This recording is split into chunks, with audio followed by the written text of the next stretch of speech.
Assalamualaikum warahmatullahi wabarakatuh.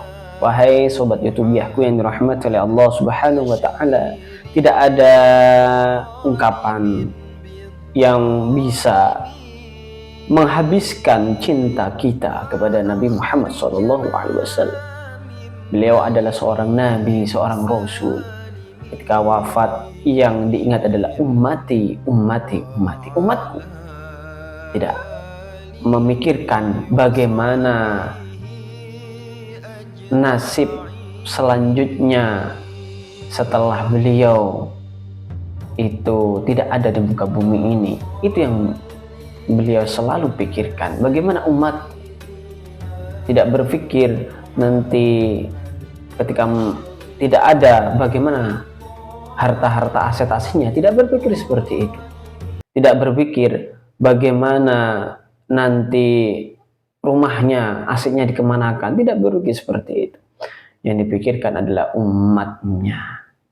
Maka ini menjadi sebuah contoh bagi kita bahwasanya memikirkan hal yang lebih besar, memikirkan kemaslahatan orang banyak, itu adalah sebuah tujuan nyata dan misi yang harus kita laksanakan. Karena apa daya seorang superhero kalau hanya memikirkan diri sendiri.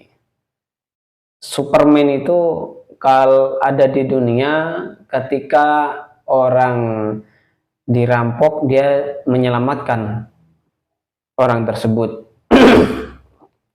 Ketika ada monster datang di muka bumi ingin mengacaukan, memporak-porandakan peradaban bumi, Superman, mau Superman ini kita ya. Nanti banyak kesamaan nama dan alamat plus KTP nanti. Superman akan membinasakan monster tersebut. Begitu juga Iron Man. Iron Man juga akan membinasakan seluruh monster yang akan misalkan Thanos ya, memporak-porandakan bumi dengan segala high techno-nya ya. Karena Iron Man, kita berbicara teknologi masa depan. Tony Stark, sebuah perusahaan teknologi masa depan yang memproduksi persenjataan yang super mega canggih ya, bukan hanya super duper tapi super duper mega canggih ya, jadi double canggihnya.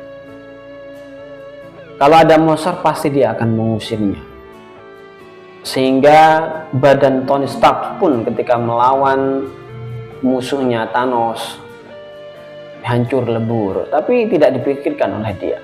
Yang dipikirkan adalah peradaban bumi. Sama halnya sekarang banyak perang negara, perang nuklir di sana sini. Kalau sudah perang nuklir hancur semua, siapa yang rugi? Iya, memang nanti di Yaumul Mahsyar ada riwayat mengatakan bahwa Yaumul Mahsyar itu adalah dunia ini. Tidak, kita manusia tidak pindah kemana-mana. Misalkan diangkut dari planet bumi ke planet Mars karena di sana nggak ada apa-apa, jadilah padang mahsyar di sana. Enggak, ya di bumi inilah padang mahsyar, tempat berkumpulnya manusia, mulai zaman Adam sampai sekarang Adam Malik, Adam Jordan, dan Adam yang lainnya. Nggak tahu kalau misalkan Mas Adam juga ya, itu juga zamannya. Yang penting adalah peradaban manusia mulai awal dulu sampai akhir zaman. Itu akan tumbuh bagaikan biji kecambah yang ke atas, tumbuh dari sebuah biji yang ada dalam tanah. Dan tumbuhnya itu akan menjadi sosok manusia yang telanjang bulat ya, bukan telanjang yang lain, tapi nggak ada pakaian di situ. Tidak berpikir ini kira-kira gedenya seperti apa, tidak berpikir. Walaupun telanjang semua umat manusia pada saat itu, karena dalam pikirannya adalah keresahan bagaimana mempertanggungjawabkan amalnya di depan Allah Subhanahu wa taala. Yang jelas ada panitia hari kiamat. Hari panitia ada malaikat-malaikat yang menjadi khadim, jadi pembantunya Allah untuk melaksanakan segala konsekuensi dari kehidupan yang dilakukan oleh manusia, dan semuanya adalah berdasarkan yaumul mizan, hari pertimbangan. Yang banyak amal kebajikan akan selamat, yang banyak di keburukan sebaliknya. Ini menjadi tanda bahwa manusia itu manusia. Man itu orang, manusia yang dilalaikan. Apa yang melalaikan adalah dunia. Dan apa yang membuat manusia itu menjadi lalai, condong kepada kelalaian duniawi adalah nafsunya. Malaikat tidak punya nafsu, makanya dia tetap lempeng. Tugas jaga matahari sampai di awal diciptakannya sampai nanti digulung bagaikan tikar dunia ini, itu juga menjaga matahari. Tapi matahari beneran, bukan matahari department store, ya. Kalau yang jaga itu Pak Satpam, bukan malaikat. Nah, ini semuanya menjadi sebuah ilustrasi bahwa malaikat Allah Subhanahu wa Ta'ala tidak mempunyai nafsu. Yang dipunyai itu adalah eksistensi dan konsistensi untuk selalu mengerjakan perintah SK dari Tuhannya. Nah, ini manusia belok-belok lurus tapi hampir sampai ngopi dulu. Hampir sampai ngeteh dulu, ya kan? Itu manusia. Bismillahirrahmanirrahim.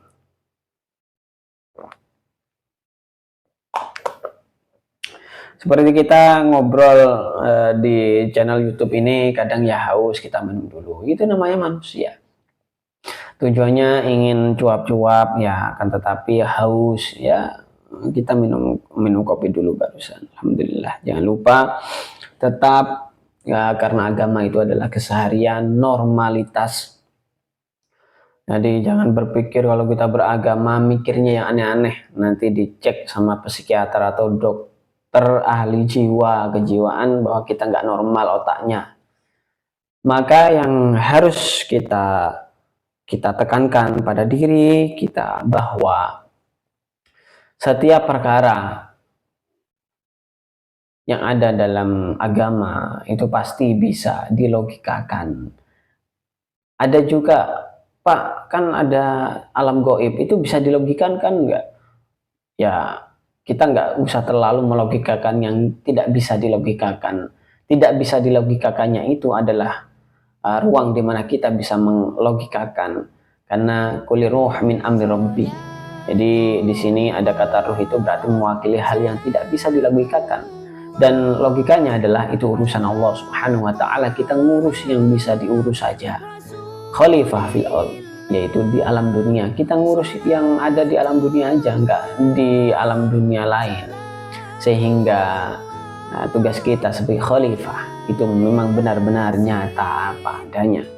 Menjadi khalifah, kita memang bisa konsisten bahwa kita merupakan makhluk Allah yang mempunyai nafsu dan pikiran ini yang akan diisi dengan ilmul hikmah, yang akan mengontrol, pakai R ya, nafsu kita agar menjadi hamba yang taat, hamba yang bertakwa ilallah.